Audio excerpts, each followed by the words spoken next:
on the play, throw it away, get outside of the pocket and play on 2nd and 10. That's his youth right there. Tagovailoa trying to make up for it. Fires to the end zone. Touchdown! Alabama wins!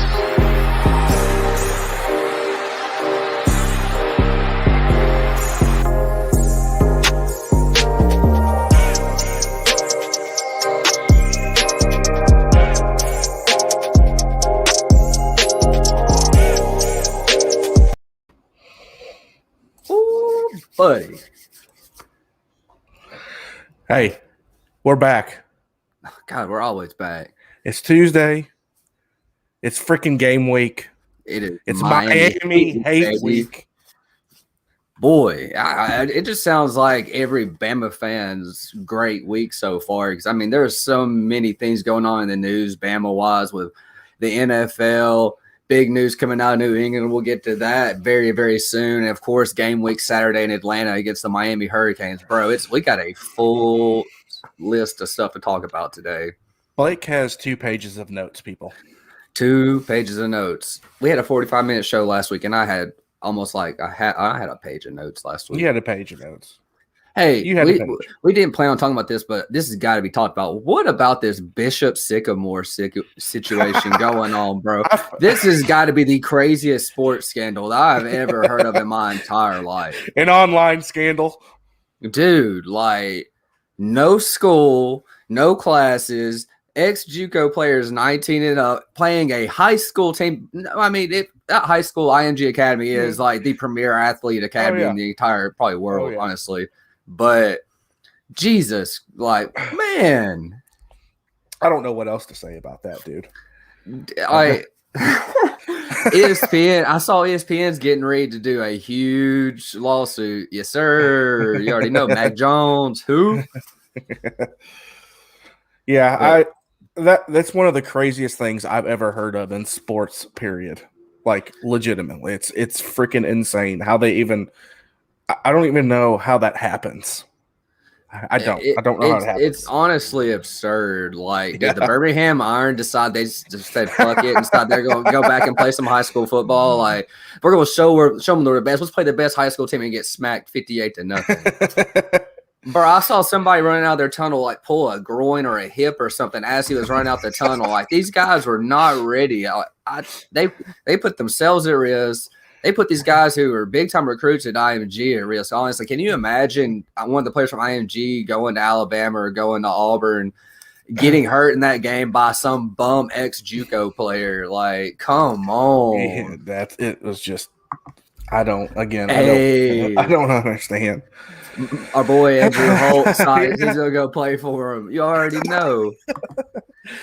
The ex-QB himself, he was a recruit once upon a time. Pretty sure. I think he was supposed to be at MTSU or something, play quarterback. I saw him in I saw Andrew in what's it called? Intramural leagues over at UNA. He has a pretty good arm. But his stamina is like a 20. Like, if he was young man, your stamina is a 20. Everything else is up there in the 80s and 90s, but your stamina is a 20. I remember that basketball game. It's rough. Like, no disrespect at all. That is just being real. You already know. But man, that was the craziest situation I think I've ever seen in my life. Before we go and get to the Mac Jones, let's go ahead and hit that subscribe button.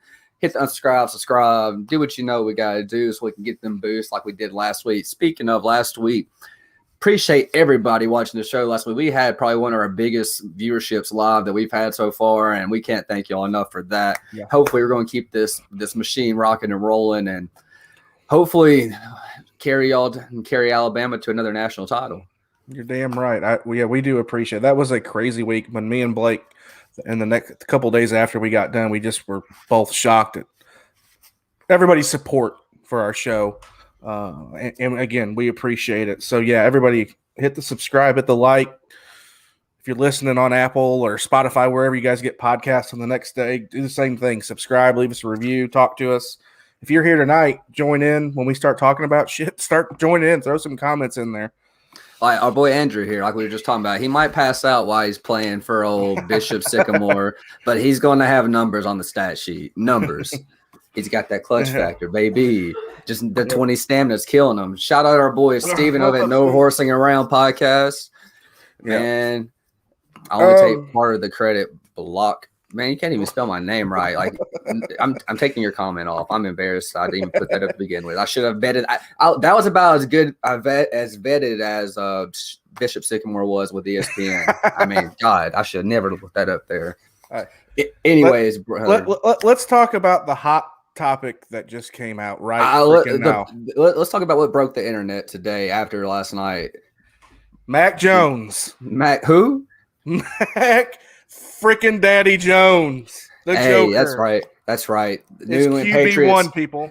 The New England Patriots released Cam Newton today and went ahead and announced Mac mother freaking Joker Jones QB1, baby. How you feeling about that? Look, Cam Newton has forgotten how to throw a football. I didn't see him getting released, but to all the haters that hated on me, I went on somebody else's show about 3 weeks ago and talked Alabama players and things for about 30 minutes. And they asked me if Mac Jones was going to start this year. I said, absolutely, by week 4. I said, by week 4, he'll be starting. And, oh, Lord, did I catch hell for that, he's not going to start. They got Cam Newton. I'm like, are you freaking kidding me? It's Cam Newton, man. Cam Newton literally has forgotten how to throw a football. Now, I don't know. The reason that I think he got released, there's multiple reports out there, right? But I think a lot of it has to do with he didn't want to get vaxxed. But I don't think it was that at all. I think you're a little off on that. He can't fucking throw a football anymore. I don't know where you're seeing that because, I mean, in preseason, Cam looked pretty good. He went 14-21, 162 yards. He had a touchdown. His only flaw in that whole system is he had an interception. Saying he couldn't throw the ball is kind of crazy. I mean, Cam Newton's still Cam Newton at the end of the day. But I think really the reason they had to let him go and didn't want to have him as a backup because, I mean, he was guaranteed $3.5 million this year. If he was healthy as a backup, they would have had to pay him $5.1 million. And if he ended up being a starter, they had to pay him $13.5 million. So just think about that. If Mac Jones ends up getting hurt, you're going to have to pay Cam Newton a shit ton more money than you would have had to use him as a backup for. So I think this is a money play. But also, Mac Jones had a hell of a preseason, man. I mean, 36 to 52, 389 yards and a touchdown. I mean, he was pretty damn efficient. And I've been telling everybody he's the most freaking accurate passer I have ever seen in my life. Yeah, it was pretty nostalgic what he did last year. I get it. We had a great team. We had good receivers, a line, all of it. I get it. But the man still had to make the throws. And he's going to continue to do that in the NFL. Now that he gets his chance and he's in the perfect system to do it with Belichick. I'm not a Patriots guy, but he is in the perfect system for what he wants to do and what he can do with a ball in his hand. Oh, no doubt. And you got to think he's going to be really comfortable back there. Damian Harris is going to be getting a lot of reps for the Patriots this year. It's going to be a lot of help with Mac having somebody he's familiar with back there and knows really well. I mean, he's one of his best friends. Yeah. I mean, Mac's also a great leader, and that's the kind of guys Bill Belichick looks for his system, guys that can kind of take the reins out of the coach's hands and kind of pretty much do the coaching and the playing at the same time. And Mac Jones is a guy like that can carry the team. Backup situation in New England, it looks like Brian Hoyer is probably going to get re-signed, and they released him last Tuesday. They're probably going to pick him back up because Jarrett Stidham's still on the no participate or physical participation list. So Mac Jones has really got a chance to shine very early. I know a lot of people didn't give him a chance to start till about week 3, week 4. I know a lot of people in the Bama, the Gump Twitter side were kind of wanting him to be there. I don't think anybody really truly expected it right off. There's a couple. Yeah, but I'm excited to see him play. And the craziest part about it is week 1, we got Mac Jones and the New England Patriots against Tua Tagovailoa and the Miami Dolphins. Dog, that's going to be a wild game. Me and Blake were talking about this before we started tonight, guys, and I said, Blake, who are you going to root for? He said, I hope they just have fun. You should have just asked me that on the air, and I could have just said it again, but then you just ruined the whole story, man. See? Yeah, it's hard. We talked about this too. It's getting harder and harder to, me and Blake are Titans fans, but, there's so many players, and we'll get to this later in the show, that are in the NFL that are from Alabama. But, it's going to be – that's epic for me, that week 1. That's epic for me to, whether if it was Tua or Mac or Tua and Jalen or Mac and Jalen, it's just, I know Jalen went to Oklahoma last year. I get it. Jalen Hurts is a freaking Bama player to me, in and out. I don't think of him at Oklahoma, but Tua and Mac you couldn't ask for anything better. That's so freaking cool that's happening. And we got a comment up here. Palm Beach Getaways, Tua going to light up the Pats without Gilmore. Man, it's a possibility. We'll see. It's a possibility. It is. I mean, I cannot wait to see the combo of Tua and Jalen Waddle back together. Like, dude, that's going to be unreal seeing that in the NFL. That's, again, another Bama fans' wet dream. It's when they drafted him, Tua couldn't have been any more happy with that pick. With somebody he knows, somebody he's really close with, knows where he likes the ball at when he's going to catch, when Jalen's going to catch it. It was a dream pick for Tua. I don't know. Steven threw a comment up here real quick. I don't know if we should go over that. He said offensive rookie of the year, Mac Jones or Najee Harris. Man, I'm going to get to that because the betting odds on that are nice. Yeah. I really do like that. I was talking to a friend, and it was actually those two guys who we were discussing. Probably it's going to be them two or Zach Wilson ends up winning it. It's going to be a really tough battle. Najee's going to get a lot of carries. I think that's a great time. We can go ahead and talk about some of the other starters we're going to have in the NFL because the NFL is littered. I mean, you think about Mac Jones getting the start today. Then you got Damian Harris at running back for New England as well, like we just discussed. Dude, that just right there, you have a backfield you've already had before in the pros. We've seen it work. Yeah. It's going to be wild to see. Yeah, that, of course, you got Derrick Henry for our favorite team here, the Titans. Going to hopefully – we got Julio now in Tennessee lining up. I'm anxious to see Devontae and Jalen Hurts. Very anxious to see that. To see how that's going to be exciting to see. I mean, yeah, there's so many different pairings and in situations. It's wild. Like at the Eagles, like you said, we got Jalen at QB1 and Devontae Smith. Jalen was named QB1 today as well, which is very exciting. Yep. Over at the Titans, you got Julio Jones and Derrick Henry. I mean, think about that receiver and running back pair. It's just absolutely ridiculous. Go ahead and pop them up there. Let me talk. This man's just mad because the only quarterback from Florida State that's in the NFL right now is Jameis Winston, and all he's throwing is crab legs and shit coming W's out of his mouth. Like, damn. Yeah. But hey, our Palm Beach Getaways, you already know Tua and Water are going to be special, man. They were special in college. They are going to be great. And Andrew, I'm not sharing your Jameis Winston stats. It's okay. There's only one of them. We have three guys that were on the same team. All three started in week one. Like, please stop. You talk about Dalvin Cook. Okay, we got like 5 running backs playing in week one for like let's talk. You got some DBs. We got like 9 of them. Here's you want some receivers? Stat. We talk about how many total players there are in the NFL from Bama. I think it's right at 80. But let's talk about how many starters week one Alabama's going to have, Alabama alum. There's 35 Bama players starting week one. And that's unheard of. Like, I started researching that. It absolutely blew my mind.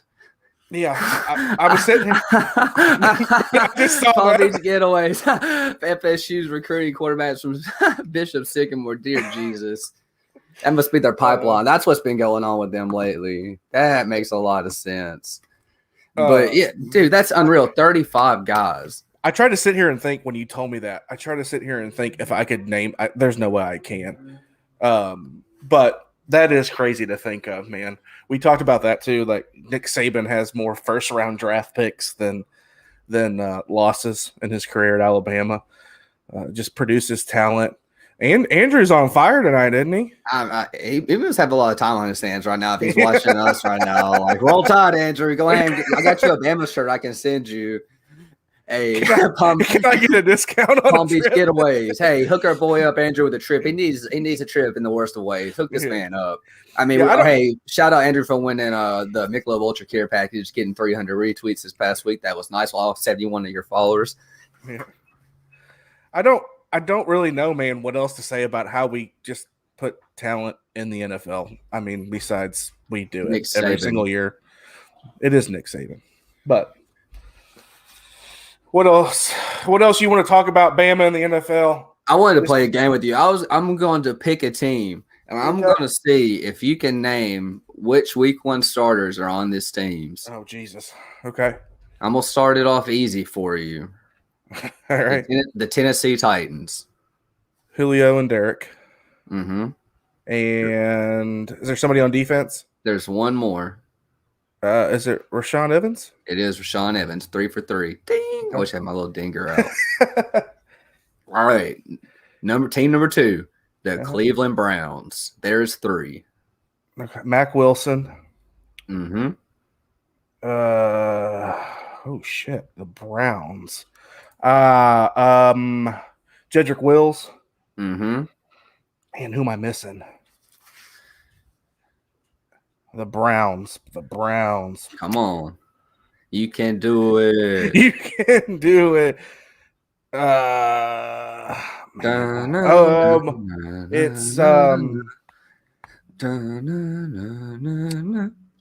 I keep wanting to say Jonah, but I think he's on the Bengals. I don't remember. Ronnie Harrison. Oh, Ronnie Harrison. Yep. 2 for 3. Damn. All right, I'm gonna give you one more, and this should be a fun one. The Las Vegas Raiders. Kenyon. Well, he's not a starter. Well, I'll tell you that. I'll give you Kenyon as a back. He is the backup. Yeah, Kenyon Drake, Josh Jacobs, Henry Ruggs. Mm-hmm. One more. There's Uno Moore. I'm missing somebody on defense. Or are you? Don't play that game with me. I mean, I feel like you're pretty easy to reverse psychology on. I'm getting older now, man, so it is easier. You are. You're an old ass man. I don't know. I can't think of anybody off the top of my head. Alex Leatherwood. Shit. It was Leatherwood. Yeah, I don't know what you were thinking. I forgot he went higher in the draft. People were pissed off about that. Yeah. I mean, you gotta think we're gonna be seeing this every Sunday, man. Every Sunday. Shout out Coors Light and the Alabama Koozie for Adam over there. He loves to drink his beer, his piss water, Coors Light. That's the only thing I had. I like Coors Light when the mountains are blue. Mountains are blue, baby. Shout out Miller Lite for tasting like cat piss. No free ads. Hey, man, so those 3 teams that we just asked had 3 or more players starting. And there's other teams like the Broncos. They got Jerry Jeudy, Kareem Jackson, Patrick Surtain starting. Cowboys got Amari Cooper, Trayvon Diggs. Ravens got Anthony Averett. They got Bozeman. They got Marlon Humphrey starting. I mean, it's littered all over the NFL. It's ridiculous. If I'm not mistaken, Washington football team has a lot of players on starting Jonathan Allen. You got Landon Collins, Daron Payne, and Cam Sims. Okay. I mean, it's littered, man. It's absolutely ridiculous. Yeah. Andrew, Roll Knowles.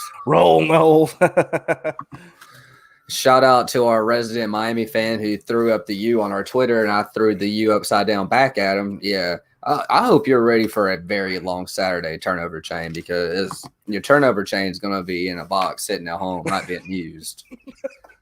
Like I love Blake. Fucking trash Miami. Y'all don't deal with real well with high tides. What do you want to lead into, brother? You want to lead into our players to watch? Players to watch. Well, yep. Let's go ahead and lean into Saturday, since we had turnover chain asking us how we're doing and throwing up the U, being a typical Miami fan. But big time game in Atlanta over in Bryant-Denny East, Mercedes-Benz Stadium. Got a lot going on in Atlanta this weekend. I'm sure everybody's trying to catch COVID. It's going to be a good time. Hopefully people are staying masked or vaccinated and they'll all be safe. I saw the roof is going to be open, so people will be getting sunbeamed at 2:30. Yeah. I don't know if you watched the Nashville FC Atlanta United game the other day, but the sun looked absolutely horrendous straight into one of the end zones, and I would hate to be a fan with that beaming on me the entire night. It's gonna be rough for whoever's right there, but it's gonna be an absolutely fire-ass game for us Alabama fans, in my opinion. We have a lot of players to watch out for. I know we talked before we were going to do 3 of them, so I was going to let you run down your list of 3 players you think we need to be keying on that's going to make an impact on this game. Yeah, I'll start with number 3 for Alabama. It's Josh Jobe, senior this year. I'm looking for him to step up and be a leader at the cornerback position in the secondary. We still, Malachi Moore's back there, Jordan Battle's back there, but Josh Jobe, 6'1", 95-pound cornerback with that senior leadership. I'm hoping not that our secondary was bad last year, but hopefully we can get the leadership of him being here for 3 years now, helping the younger guys get ready and try to slow down some passing attacks this year. So he's my 3rd guy. My 2nd guy is Brian Robinson. Okay. I went with B. Rob, the run game. I went with him for a reason, and he's never been the lead back yet. He's going to have a chance to prove himself, get his draft stock higher, running behind, I think, what's going to be a decent line. We did lose some players, obviously, last year to the draft. I'm very high on who we have in there right now on the O-line. But I think if we can get the run game going with Brian Robinson, obviously we got multiple backups that are going to play, Trey Sanders, McClellan, Kamar Wheaton, all those guys. I think Brian Robinson's going to get a heavy dose of a lot of that, but he's just somebody, again, who came back. He could have left if he wanted to. I don't think he would have done well enough in the draft, but I think this year is going to be a good year for him. Number 1 is Bryce Young, and it's just Bryce Young for me because we haven't seen him. We haven't seen really what he can do in a full game yet. I have firm belief in that kid. And the coaching staff obviously sees something in him and can coach him up. It all depends to me, Blake, on the offensive line this year too. How well can they protect him to give him time to throw and the running game? But Bryce Young, I think, is going to have an excellent year. I just got a feeling. I don't know why. I just have a great feeling on what he's going to do this year. Is it going to be Mac Jones-esque?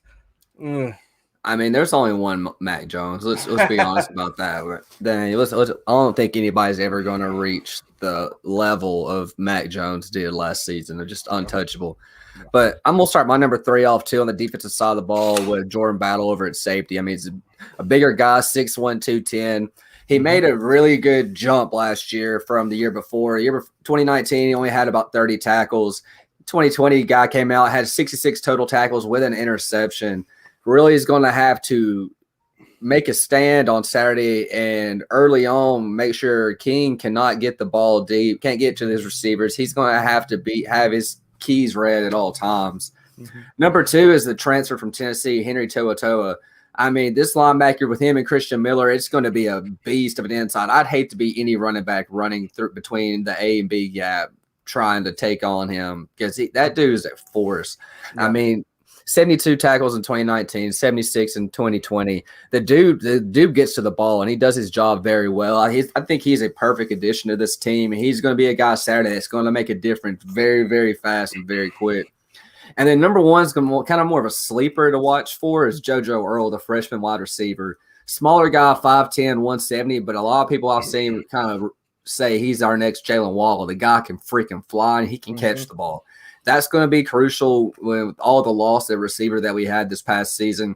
Him and Mechie, and it's got Slade Bolden. We got some guys that are going to be stepping up in these positions that are going to make some big names for himself. I think JoJo Saturday has a chance on the national stage on ABC at 2:30 to really make some noise and be a really, really good target and reliable target for Bryce Young. Yeah. If we can get any resemblance out of JoJo that we did out of Jalen Waddle, it's going to be special. No doubt. It's going to be special. If he lives up to any bit of the hype that is put on his name so far, he's going to be another one of those guys where it's wide receiver you. That's a good point, Steven. I don't think I can hate anything more than Miami. Yeah, that's I can. There's not much special to Miami. I mean, the U that shit's dead. Like, stop it. It's unoriginal. No. You're the U. There's so many U's in the country, like Utah, like. So we had our players to watch. Mm-hmm. Now I'm gonna do some keys to victory here. All right. Who's keys to victory? I'm gonna do Alabama, and I'm gonna All let right. you do Miami. Yeah, I think I can handle that. So number one for me is containing Derek King, and I know he's coming off injury. This guy's talking a lot of shit. How they're gonna beat Alabama by double digits. It's not gonna happen, by the way, but. The guy can still play quarterback. I don't think he's as good, Blake, as everybody says he is, and I don't think he's as good as he thinks he is. But he is playing for Miami, and I think if you can contain him, and I've got some stuff to talk about later in the show. We got some more stuff to talk about here, but I think if you can contain him inside the pocket, not let him get out, run a little bit, just force him to throw balls. I think we can force some turnovers or some errored passes to where we're not giving up long completions or we're forcing him to shoot dump offs into the flat instead of taking shots downfield. So containing him inside the pocket, I think, is one thing. The other thing is protecting Bryce Young. I said that earlier when I was talking about our offensive line. I think if we can give Bryce Young time to throw, and he can move. Bryce Young can move a little bit, but I want to see him stay in the pocket and make throws, and that all is dependent on the offensive line. So get those guys ready and protect Bryce Young. The third thing is get B-Rob in the running game going. If you can establish the running game, first game of the season, high-powered game, Bryce Young, first start of his career, if you can get the run game going, it will help. Obviously, Bryce Young's confidence, kind of shake them jitters, get the jitters shook out of them, and just let Bryce be Bryce. So, again, Brian Robinson having a good – or not just Brian Robinson, the running game in general, I think, is a big factor for Bryce Young's confidence. So that's my three keys. I feel you. I'll start off with my third key of the game, or I'll start my first key of the game. I mean, and it's funny you said got to make sure Bryce Young stays fresh in the game. Mine's to keep Bryce Young in check. Miami's defensive line has got to be on the money. And here's the scary thing about Miami is they are extremely deep at the defensive line position. That front seven for Miami is no joke to play around with. And with Alabama having some experience in there, they're still littering a few young players with a little less experience. So if they can't protect Bryce Young, it could end up being a long night for Alabama's offense. Like you said, they're going to have to open up that run game to do a lot because Miami's going to be tuned in. And if you don't think they're going to have 11 different eyes on Bryce Young at all time, it's going to be nuts. Number two, Miami's offense is going to have to score almost every single possession. I mean, in the last few years, you've seen it. It doesn't matter who's at quarterback. Alabama's scoring damn near every possession, and it's usually a touchdown. Miami's got to do the same thing. You have to keep up, and that's why so many different teams struggle is because they can't keep that tempo because they go 3 and out, or they might get a six-play drive, and then it's another have to punt the ball. Yeah, Miami has to make sure that they got King ready and he's on point the entire game. If Alabama starts getting in the backfield and starts getting him out of sync, it's going to be a really long night for the Hurricanes. If King can stay in the pocket and still make passes when he's pushed out of the pocket, Miami could end up making this a lot closer game than all the sports books are giving them credit for. I mean, it's an 18.5 point spread on this game. Book it. So it could be a long night if Miami's offense isn't protecting Derek King. And number three is special teams. They have to make sure that they are covering their ass on every single kickoff and kick return because we've seen Alabama in the past when they need a momentum change, they've used special teams in ways where they've got a kickoff that doesn't look like an onside kick, but it's still an onside kick in big-time plays. So, and they got to make sure they cover Alabama on the kick return and the punt return as well, because we know Bama's got some return guys that could really hurt them. I was going to ask, did you look and see who is returning kicks and punts this year? I didn't look at that. I would assume it was going to be an elder Bama player, but it might be one of those younger guys. I don't know. I didn't even see who was returning. I do know no matter who's back there. I mean, Alabama's got the athletes that can score on you every single time they touch the ball. Yeah. I mean, Alabama, they got the advantage almost at every single aspect of this game, in my opinion. I kind of don't see where in a couple of positions they might get beat out with Miami, but overall, head to toe, it's just so dominant how Alabama is going to win this game. That linebacking core for Alabama is ridiculous, dude. It's going to be something to watch. I'm not worried about linebackers, and I'm not as worried this year about the secondary as much.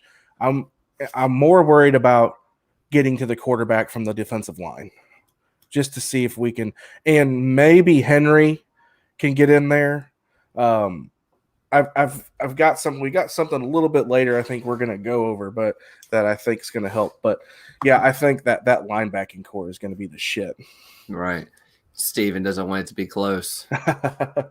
Miami will call an actual win from a moral victory, crush them. I hope they crush them, honestly. Yeah. But like I said, Miami's no slouch.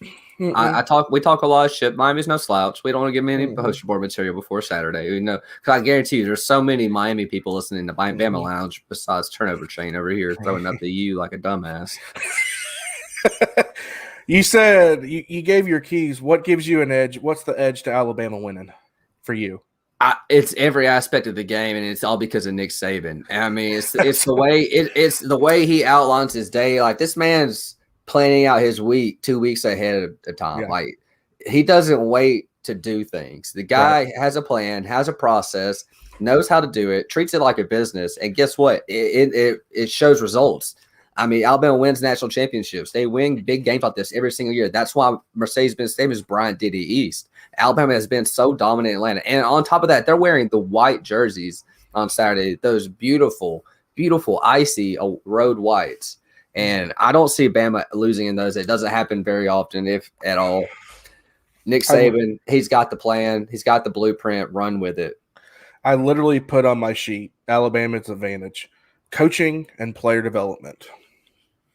How well they can take an 18-year-old kid that should be in high school right now, like an early enrollee, and can put him on a field day one. Right. Now, you have to have talent, obviously, to be able to do that.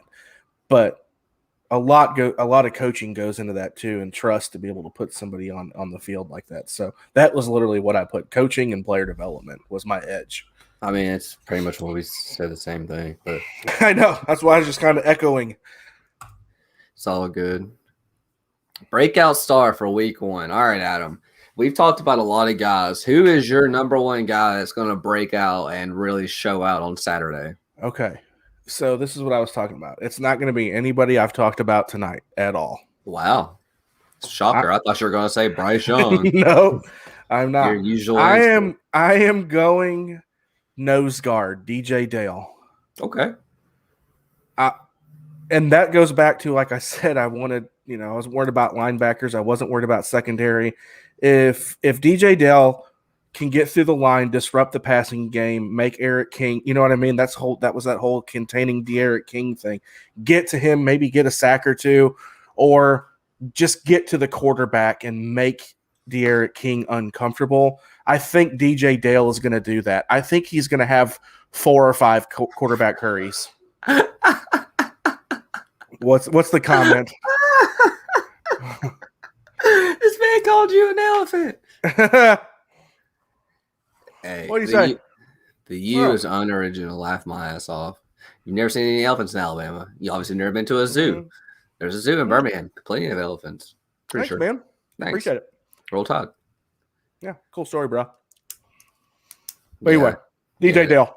DJ Dale, breakout player. DJ Dale, I like it. Mine is somebody we've talked about. It's the linebacker, Henry To'oTo'o. I mean, I think he's going to make a big difference being one of the play callers in the middle of the field. I think he's going to wreak havoc on Miami. I don't see Miami scoring a whole lot in this game. It's going to be rough. I think he's going to have a huge game. I can even see him getting an interception. I mean, I think he's going to be all over the field. He knows his role. He does it well. Henry To'oTo'o, book it. Breakout player of the game. Book it. I like it. All great right, addition. Great addition, by the way. Great. Thank you, Tennessee, for being idiots. Yes, thanks. I appreciate you and McDonald's. Shout out, no free ads. All right. What we got? Oh, okay. So that leads into this. It does. Prediction time. Now, we talked a lot about keys of the game, breakout players, players to watch. Mm-hmm. We talked about the stats, talked about Nick Saban, the process, how Miami's unoriginal. Stupid, dumbass. What is your final score prediction when the clock hits 0 on Saturday in Mercedes-Benz Stadium, Atlanta, Georgia? 45-21 Alabama. 45-21 Alabama. 21's pushing it for me, honestly. 45-21. I cannot believe you said that. We were 4 points off total. Pretty nuts. I had 48-20. And 6 of those points are all field goals for Miami. Like I said, special teams, they're going to have to score, but they're going to catch field goals. The first team to start breaking the cycle of touchdowns, it's a wrap. It's just kind of like it was last year against Ohio State when they couldn't put the ball in the end zone, end up kicking a field goal. It took all the momentum away. Bama's got to take all the momentum away, and I think they're going to do that early against Miami. Miami might score an early touchdown, but that happens. I mean, we're going to give up a touchdown or two, but don't expect to see it much, if at all, that night. Point spread's 18.5 right now. And over-under's at 60. I am pounding the over, and I am taking the spread 18.5. Yeah, I'm pounding both. Yeah. Oh, dude, go ahead and add that to your parlay because that's an easy money. Yeah. Now, there's some other games in the SEC that got a lot of eyes on them. We'll talk about the least two. I know Monday night on ESPN, Ole Miss and Louisville are playing. That should be very interesting to see what Lane Kiffin's got cooking in the kitchen for the old Louisville Cardinals. I think it's going to be an ass whipping. I think Ole Miss is trying to prove a lot this year. Lane Kiffin, dude, is an offensive guru. We talked about him before. I think Ole Miss is going to blow Louisville out here. Whatever the cover is, take it. Take Louisville all day. Yeah, you don't underestimate what Lane Kiffin can do offensively. He might give up 30 points a game, but his teams are going to score 45 points a game. So I don't think it's close. Whatever the spread is, as long as it's in favor of Ole Miss. Hell, if it's not in favor of Ole Miss, take the shit anyway because they're going to win. Right. Absolutely. And then 7:30 on Saturday night, we got LSU UCLA. That's going to be an interesting game. I think LSU's going to probably struggle a little bit. I mean, they're still kind of recovering from all the losses they've had from the last couple of years. UCLA struggle all the time. I think this is going to be one of those SEC dominant powerhouses, typical powerhouses over a Pac-12 game, and be LSU big over UCLA. Yeah, UCLA is Chip Kelly still there? I'm guessing Chip Kelly's still there. Who knows? But yeah, I think LSU will pull it out. I don't know how good LSU is going to be this year. They're iffy for me. There is another game. I don't know if you have it on here, Blake. I have the biggest game of the weekend, and that is Georgia Clemson. Yeah. And how do you feel about this game? Because I had trouble picking this game. You know, I'm doing picks now with Tennessee Valley Media, so my college football picks are going to be in the paper. If you have the Decatur Daily or Times Daily, any of those papers, I'll be in there. This is the game I had the toughest decision on making. Look, I want Georgia to win that game, and you won't hear me rooting for Georgia. I just can't stand Clemson. I think it's going to be a lot closer than people think, and I'm hot take. Georgia wins by a field goal. I don't think you could have been any more off on this because I really feel like Clemson's going to blow Georgia out of the fucking water. I don't think Georgia has the defense to keep up with Clemson's quarterback. We saw Clemson's quarterback come out of the backup situation last year and absolutely excel. He's had a year to grow, to get better.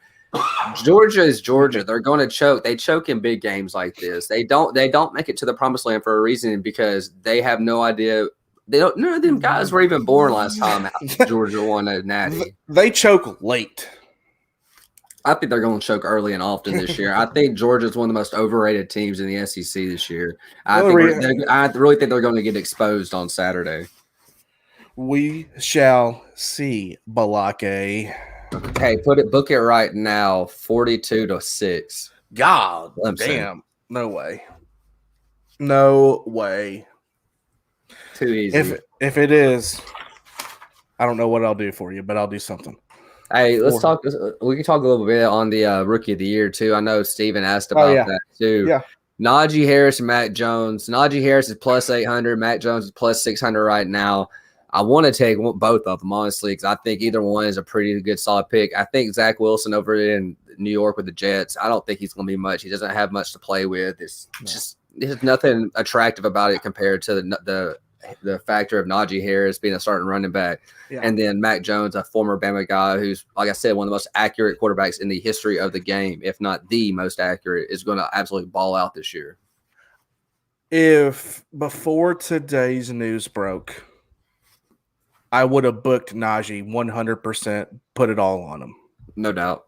And I said this to Steven when the Steelers drafted Najee. He couldn't have been in a more perfect situation for him. Right, that's the system he needs. Yeah, but two, I knew that he was going to get a lot of touches. He was going to make plays, and now that Mac is starting day one, it's a little bit harder for me to pick. I'm still going to go Najee, just a hair over Mac, I think. I'm going to go opposite. I'm going to go Mac Jones. It's just, I don't know. I'm just going to go Najee just because. We'll remember this. We'll make a bet now. We'll make a bet now. The loser, whoever, if neither one of us win it, it's a wash. If I win, you got to get a Mac Jones tattoo on your ass. If you win, I have to get a Najee Harris on my ass. Okay. Deal. I'll just add to the I'll add to the collection. He said deal. Everybody else heard it. All 0 of our listeners right now. We're good, man. They were tired. Yeah, all of our listeners. I'm tired. Shit, I'm about to go to sleep. Well, are you done? I got What If to watch in the morning or tonight. Well, yeah, at 2:00 in the morning. Yes. I'll text you at 5 and make sure that you're up for work. Man, at 5. At 5. Yeah, you can text me. You'll get a text 2 hours later. Yeah, I'm up. What else you got, man? We good for the night? Man, we pumped up for this week. I'm pumped. This is gonna be a fun week. I'm going up to Nashville. Be up your way on Friday, watching some Nashville SC soccer. Got the number 3 and number 4 team in the Eastern Conference taking on each other. It's going to be a really good matchup. And then, of course, Sunday we got the U.S. men's national team taking on Canada in the first World Cup qualifier. It's going to be a lot of fun to watch. Got a lot of guys missing from NSC Friday. I'm a little nervous, but excuse me, NYCFC also does. So looking forward to a fun game with my roadies. It's going to be good seeing all the tailgate and drinking some Yellow Hammers up in Tennessee. Can't beat it. And then Saturday, of course, is the big day. Yes, sir. We'll be Saturday is the big day. So 2:30 ABC.